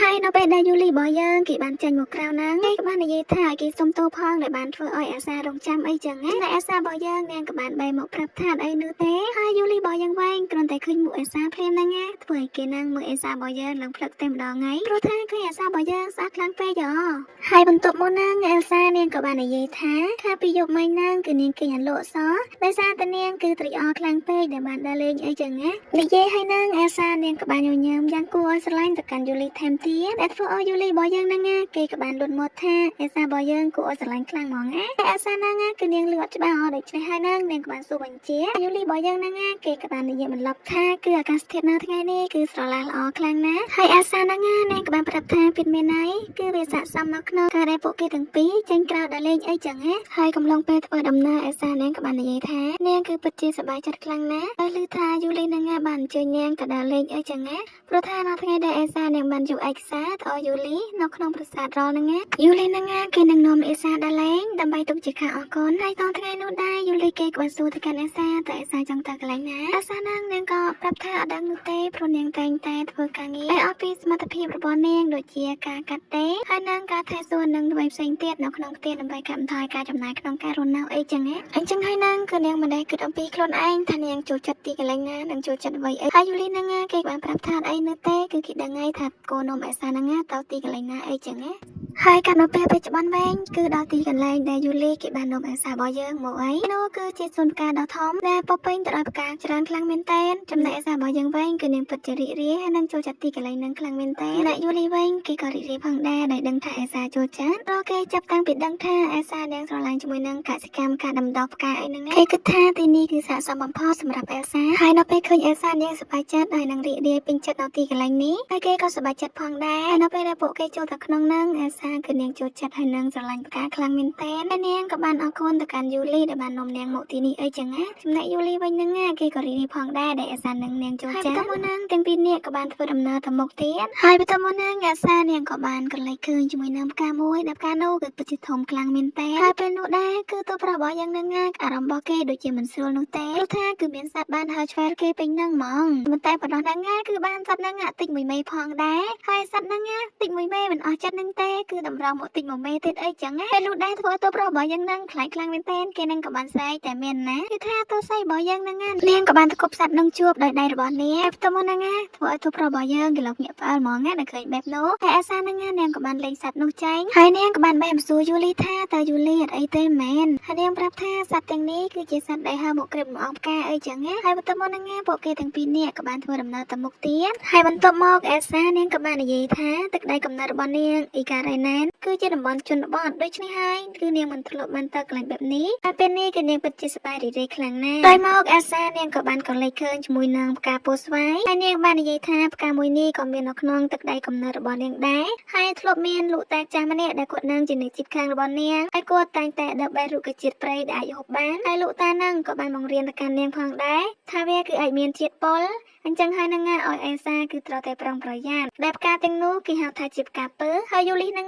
គេក៏បានសួរថាតើអេសាធ្លាប់បានដើរបេះរុក្ខជាតិព្រៃទាំងនោះដែរឬអត់អេសានឹងក៏បានតបថាពិតមែនហើយគឺនាងធ្លាប់ហើយវិធីសាស្ត្រដែលអាចដឹងថាវាគឺជាប្រភេទផ្កាដែលមានជាតិពើឬក៏អត់នោះណាដំបូងឡើយនឹងគឺត្រូវយកផ្កាទាំងនោះមកឆ្លៀលើដៃរួចប្រសិនបើវាមានចេញកន្ទួលក្រហមឬមួយក៏ហើមនោះវាគឺជាប្រភេទផ្កាពឹសអីចឹងណាឬបែបនោះហើយនឹងយូលីគេក៏បាននិយាយថាអេសាគឺជាមនុស្សម្នាក់ដែលគួរឲ្យចាប់អារម្មណ៍ខ្លាំងមែនតើអេសាលឺហើយនឹងគឺនាងលឹងអៀនតែម្ដងហើយគឺថាមុខនឹងលឹងក្រហមដោយមិនត្រឹមតែអេសានោះទេសូម្បីតែអ្នកដែលសរសើរគេនឹងក៏អៀនផងដែរហើយទាំងពីរអ្នកនឹងក៏បានបែកខ្នងដាក់គ្នាគឺថាអត់ហ៊ានមើលមុខគ្នាសោះពេលនោះដែរយូលីនឹងគេក៏បានប្រមូលភាពក្លាហានរបស់គេបែរទៅនិយាយជាមួយនឹងអេសាដែលគេនិយាយថានៅថ្ងៃរៀបការគេបាននិយាយថាការរៀបការគ្រាន់តែជាការរៀបការដើម្បីផលប្រយោជន៍ប៉ុន្តែពេលនេះអេសាគឺជាមនុស្សម្នាក់ដែលគេបានចាប់ផ្ដើមតែនិយាយដល់ប៉ុណ្ណឹងស្រាប់តែចាម៉ូនឹងក៏បានចូលមកដល់ដែលយូលីរបស់យើងនឹងគេមិនទាន់នឹងបាននិយាយចប់ផងនឹងអត់ដឹងថាគេនឹងចង់និយាយពីអីនោះទេអាចជាការសារភាពស្នេហ៍ទៅកាន់អេសារបស់យើងក៏ថាបានតែគួរស្ដាយខ្លាំងមែនទែនចាម៉ូនឹង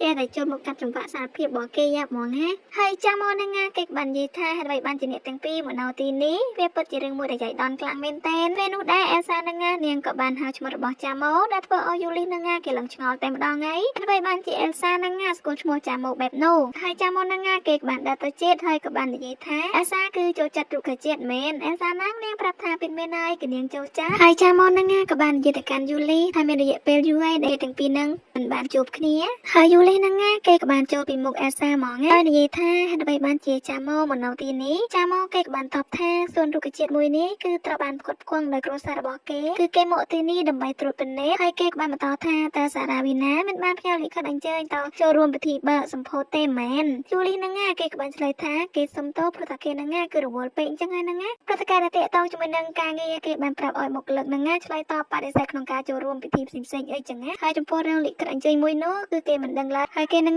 ក៏មិនអាចបញ្ជាក់បានដែរតែអេសាលឺហើយនឹងនាងក៏បានគិតក្នុងចិត្តថាមួយរយៈនេះយូលីគឺតែងតែត្រឡប់មកផ្ទះយឺតនិងយប់ជ្រៅអីចឹងឬមួយក៏គេនឹងខិតខំប្រឹងប្រែងធ្វើការខ្លាំងបែបនេះដោយសារតែនាងមែនទេហើយចាម៉ូនឹងគេក៏បាននិយាយថាពេលនេះដល់ពេលគេត្រូវត្រឡប់ទៅត្រួតពិនិត្យការងារទៀតហើយយូលីរបស់យើងលឺពាក្យនោះហើយនឹងគេក៏បាននាំអេសាទៅតែម្ដងហើយគ្មាននិយាយពាក្យថាលាទៅកាន់ចាម៉ូនោះឡើយមើលទៅចាម៉ូនឹងក៏គ្មានបំណងល្អជាមួយនឹងយូលីផងដែរបន្ទាប់ពីនិយាយជាមួយចាម៉ូហើយនឹងយូលីនឹងក៏បានសួរទៅកាន់អេសាថាតើអេសានឹងបានជួបចាម៉ូនៅទីកន្លែងណាអេសានឹងក៏បានប្រាប់ថាពិតមែនហើយរឿងនឹងគឺនាងភ្លេចប្រាប់ទៅកាន់យូលីគឺនាងបានជួបចាម៉ូនៅថ្ងៃដែលនាងបានយកឯកសារទៅយូលីកាលពីថ្ងៃមុនដល់លឺហើយនឹងយូលីគេដូចជាមិនពេញចិត្តប៉ុន្មាននោះទេមើលទៅតាមទឹកមុខនឹង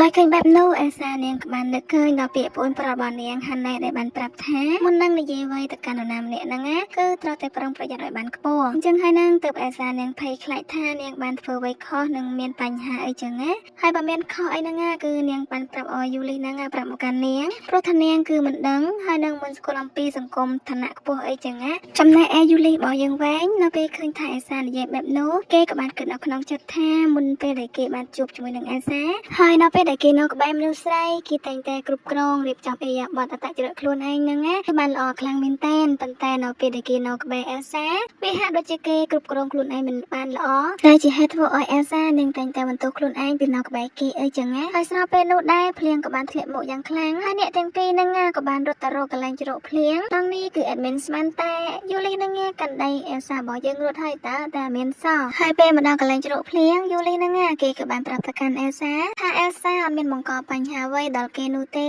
ហើយគេក៏បាននិយាយបន្តថាចាម៉ូគឺបានរៀននៅសាលាជាមួយនឹងគេប៉ុន្តែពួកគេទាំងពីរនាក់គឺមិនមានភាពស្និទ្ធស្នាលជាមួយគ្នានោះទេអញ្ចឹងហើយនៅពេលដែលឃើញគេមកនិយាយស្និទ្ធស្នាលជាមួយនឹងអេសាបែបនេះទៅអារម្មណ៍របស់គេភ្ញាក់ផ្អើលអីចឹងណាចំណែកអេសាឮហើយហ្នឹងនាងក៏បានធូរចិត្តមកវិញប៉ុន្តែយូលីហ្នឹងគេក៏បានគិតនៅក្នុងចិត្តផងដែរថាគឺមានព័ត៌មានលេចឮថាគ្រូសាចាម៉ូផានីឡាហ្នឹងកំពុងតែលួចទាក់ទងដោយសម្ងាត់ជាមួយក្រុមប្រឆាំងនិងសេរីជវងចំណែកសកម្មភាពរបស់ចាម៉ូសក់ហ្នឹងគេបែរជាមកស្និទ្ធស្នាលនិងបង្ហាញខ្លួនស្និទ្ធស្នាលជាមួយនឹងអេសាបែបនេះគឺគេមិនទុកចិត្តសោះវាហាក់ដូចជាចាម៉ូហ្នឹងមានល្បិចអ្វីមួយដែលចូលមកបង្ហាញខ្លួនស្និទ្ធស្នាលជាមួយនឹងអេសាអីចឹងណាហើយអេសានាងក៏បាននិយាយអរគុណទៅកាន់យូលីដែលបាននាំនាងមកដល់លេងថ្ងៃនេះហើយនាងពិតជារីករាយខ្លាំងមែនទែនទោះបីជាមានភ្លៀងធ្លាក់ក៏ដោយគឺនាងចូលចិត្តស្ដាប់សំឡេងទឹកភ្លៀងអីចឹងណាដោយឮបែបនោះហើយហ្នឹងយូលីគេក៏បានបិទភ្នែកស្ដាប់សំឡេងទឹកភ្លៀងដូចដែលអេសានាងបាននិយាយហើយនៅពេលគេបិទភ្នែកតហ្នឹងធ្វើឲ្យអារម្មណ៍របស់គេក៏រៀងធូរបន្តិចផង